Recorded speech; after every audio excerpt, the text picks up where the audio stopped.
Doctor Daza, muy buenos días. Bienvenido a Cali y a este evento Innopolítica 2018. Es un gusto tenerlo aquí. Quisiéramos un poco que conversemos acerca de lo que se viene en la agenda política. Uno de los aspectos, digamos, más importantes en los que el gobierno del doctor Iván Duque ha iniciado es el de la reforma política, con una intención claramente marcada de combatir la corrupción. Sin embargo, a veces los temas de la agenda política y también de la agenda legislativa se pierden en la opinión pública en medio de la refriega entre los partidos, que Petro dijo una cosa, que Uribe dijo la otra, que salió la otra a decir otra cosa, y se pierde el contenido de lo que en realidad se debe discutir en términos de opinión pública. ¿Cómo desde la perspectiva del gobierno, digamos, toda la mañana hemos estado discutiendo acerca de cómo se llega al poder, cómo hacer marketing político, pero ahora cómo comunicar efectivamente desde el gobierno?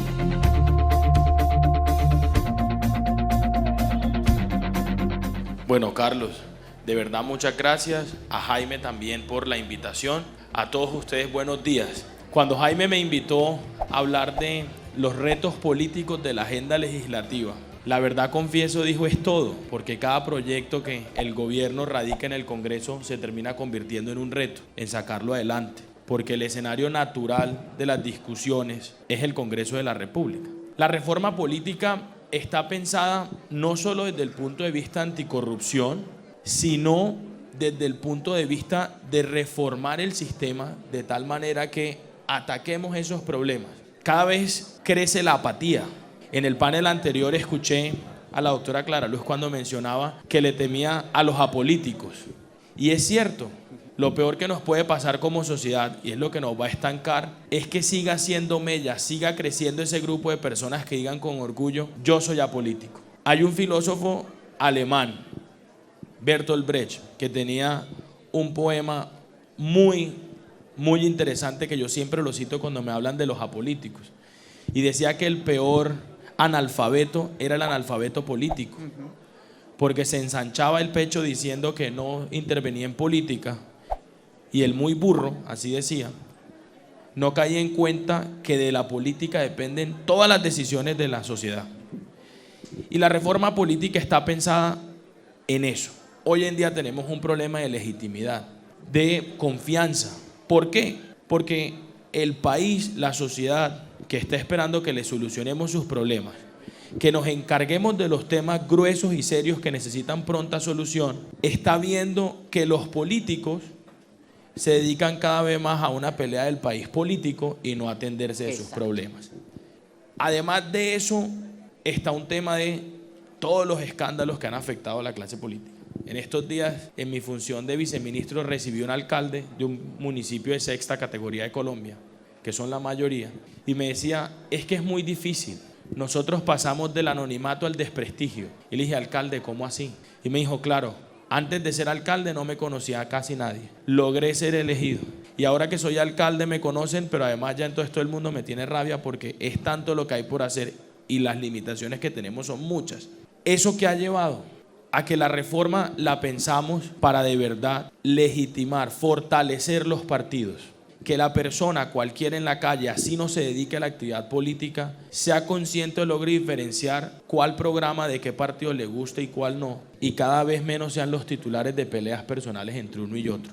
Hay que despersonalizarla. Y por eso la reforma política trae un componente importante y es la eliminación del voto preferente. Es decir, la eliminación de la lista abierta. Las listas van a ser cerradas, como le dicen coloquialmente. ¿Eso qué significa? Que ya no vamos a votar por Juan, por Pedro, por María, sino por unas ideas, por un partido, que a partir de que la reforma pase, ya cada partido ahí sí se va a tener que preocupar porque comunique lo que son sus banderas, porque las campañas ya no van a ser por personas, sino por un programa. La comunicación de cara a la sociedad va a ser cuáles son las banderas que la colectividad de la que 100 personas, si estamos hablando de la lista del Senado, defiende, ya no de quiénes son las personas. Eso ayuda indiscutiblemente en el tema que tú mencionabas con razón, de tratar de acabar el cortocircuito, la desconexión entre la sociedad y el mundo político. Eso es un componente importante de la reforma política. Hay un tema que va muy ligado a la lista cerrada. no solo es un tema de despersonalizar, de fortalecer los partidos, de fortalecer los programas y las ideas, sino que tiene unas consecuencias adicionales no menos importantes. Un tema de financiación de la política. Parte del escepticismo, la apatía, es que vemos cómo cada vez más se convierte un ejercicio costoso en un país con necesidades y una estrechez fiscal importante. No nos perdonan que nos gastemos tanta plata haciendo campaña, plata que debería servir para proyectos productivos. Con la lista cerrada eso también va a disminuir. Pero además de que disminuye, también me permite un mayor control de otra situación que todo el mundo rechaza: la presencia de dineros mal habidos en la política. Porque con una lista cerrada, que solo sea el partido, no solo es el partido el responsable, que lo es, sino que les permite a los demás, incluida la ciudadanía, controlar con qué dinero se está haciendo la política. Hoy en día, parte del problema es ese. Colombia tiene 16, 17 partidos. Si usted le pregunta a un ciudadano desprevenido en la calle, ¿cuál es la diferencia entre uno y otro? Muy pocos le saben dar la respuesta. No tenemos una diferenciación clara de cuáles son las diferencias ideológicas y programáticas que un partido defiende frente al otro, porque seguimos en una política muy personalizada. Doctor Daza, concuerdo en la mayoría de los aspectos con usted. Por mi experiencia personal y académica, viví un tiempo en Europa y allá se estila mucho un tipo de comunicación política y un rol que en Colombia y en buena parte de América Latina no está presente, que es el portavoz. ¿Creería usted que con esto de la lista cerrada se pueda gestar que existan portavoces de los partidos y que, por ejemplo, que en los medios de comunicación, cuando vayamos a hablar sobre un tema, no sea la posición sí y no, sino que los portavoces de los partidos puedan llegar directamente a los medios a debatir sobre determinados temas y que puedan encontrarse en algunas coincidencias y en otros no? El tema de la comunicación política es el tema más difícil que hay, Carlos. Porque primero, la comunicación política de hoy no era la de antes. Sí. Antes era todo a través de los diarios, y era tan así que inclusive habían diarios que tenían filiación partidista. Hoy en día hay Twitter, hay Facebook, hay YouTube, hay N cantidad de canales de comunicación directa con el ciudadano. En Colombia hemos venido haciendo ese ejercicio de fortalecimiento de los partidos desde hace 15 años, cuando en el 2003 se expidió lo que fue la ley de bancadas, el régimen de las bancadas.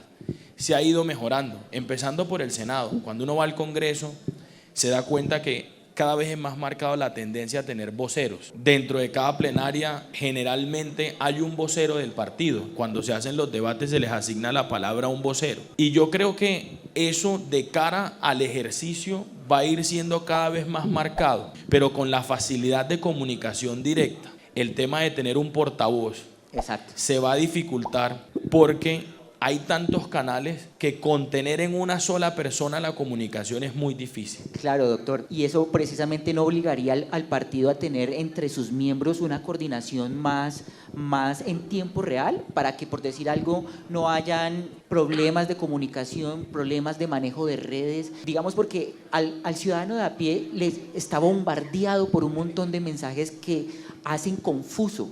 En últimas, ¿qué es lo que se está probando? ¿Qué es lo que se está discutiendo? Sí, y además tú tocas un tema muy interesante. Tú ves hoy en día dentro del mismo partido diferencias ideológicas de extremo a extremo. Y que son sanas además. Y son sanas, pero la gente no entiende cómo. Voy a poner un ejemplo. Dentro de un partido hay alguien con posturas totalmente encontradas frente a un tema que era uno de los principios del partido. Ejemplo, un partido que defiende la vida en toda su concepción y lo tiene como uno de sus principios. Pero dentro de ese partido se eligió una persona que no está convencida de esas ideas. Son mensajes confusos frente al elector, a la ciudadanía. Cuando tú cierras la lista y tienes este tipo de voceros, pues también es un tema mucho más coherente frente a la comunicación, mucho más disciplinado. Bien, doctor, para finalizar, hay un tema central que es la unificación de periodos. ¿Qué es lo que el ciudadano de a pie debe saber sobre esto? Hay un tema y es una propuesta de iniciativa congresional. Fueron 2 partidos en el Congreso de la República los que presentaron el proyecto, y lo que busca es que todos los periodos de los distintos funcionarios que elegimos, alcaldes, gobernadores, concejales, diputados, congresistas y presidentes, inicien el mismo año. El sustento es que hay una reducción de costos de las elecciones, pero además es un tema de planificación del trabajo del Estado. Uno de los problemas que tenemos hoy en día es que el periodo presidencial arranca en un año, al año siguiente se aprueba, a principios del año siguiente se aprueba el Plan Nacional de Desarrollo, que es la hoja de ruta de los próximos 4 años. Y a finales de ese mismo año se eligen las autoridades locales que empiezan al año siguiente y también tienen que hacer unos planes de desarrollo. Y muchas veces se cruzan y se entreponen entre ellos. Es mucho más fácil planificar el Estado si todos los periodos arrancan al mismo tiempo y se planifica el mismo año de los próximos 4. Ese es el sustento de la unificación de periodos. En el Congreso, por lo que hemos podido ver estos días que ya se aprobó en primer debate, la unificación tiene un consenso generalizado. El problema viene en cómo la logramos. Allá hay varias posturas que todavía no hay consenso frente a ninguna. Una primera, extenderle a los actuales mandatarios y a los miembros de las corporaciones públicas territoriales el periodo por 2 años y 7 meses para elegir en el 22. Una segunda propuesta de quienes no les parecía la extensión, porque creen que es inconstitucional, porque el periodo por el que fue 4 años, no por 6 años y 7 meses. Quienes no están de acuerdo con la extensión proponen que se elijan unos alcaldes, unos gobernadores, unos concejales y unos diputados transitoriamente por 2 años y 7 meses. Es decir, que los elijamos el año entrante y volvamos a hacer elecciones en el 2022. ¿Quién se va a hacer el desgaste de hacer una campaña, de hacer una elección por 2 años y 7 meses? Para volverlo atractivo, muchos proponen que haya reelección, que los que están ahora puedan reelegirse para ese periodo de 2 años y 7 meses, o que quienes salgan elegidos en ese periodo de 2 años y 7 meses puedan reelegirse para el periodo siguiente completo. Y en virtud del debate surgió una tercera postura, que fue, si es así, permitamos por una sola vez transitoriamente que los alcaldes, gobernadores y miembros de corporaciones públicas territoriales que vamos a elegir el año entrante tengan un periodo mayor y así unificamos de cara a las próximas elecciones presidenciales. Es decir, que su periodo no sea de 4 años, sino de 6. La discusión está, el proceso sigue. Así como se logró el proceso de consenso frente a la importancia de la unificación, el Congreso estará en la capacidad en los 7 debates restantes de ver cuál es la mejor salida. Doctor Daza, mil gracias por estas aclaraciones, al público por las preguntas y esperamos tenerlo de nuevo en Innopolítica el próximo año. Muchas gracias. No, gracias a todos ustedes.